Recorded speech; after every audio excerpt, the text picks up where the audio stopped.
Auditor General Pamela Monroe Ellis says the boards of the University Hospital of the West Indies failed to implement the necessary standards, systems and processes which are the foundation for employee conduct in an organization. During yesterday's sitting of the Public Accounts Committee, Mrs. Monroe Ellis noted that Section 6 of the Public Bodies Management and Accountability Act places the responsibility on boards to create a controlled environment to ensure the systems are implemented to protect the resources of the government. She says the hiring practices of the hospital for sensitive positions should also be reviewed. It's just my view based on the pervasiveness of the issues reported here. We just identified a small fraction.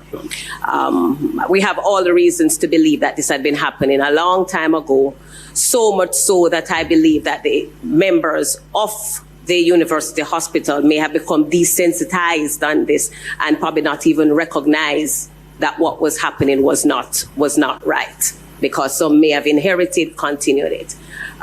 So a culture change, I think, is also required. But Chair, the annual, the quarterly, and the reporting, that alone will not would not have captured address these issues.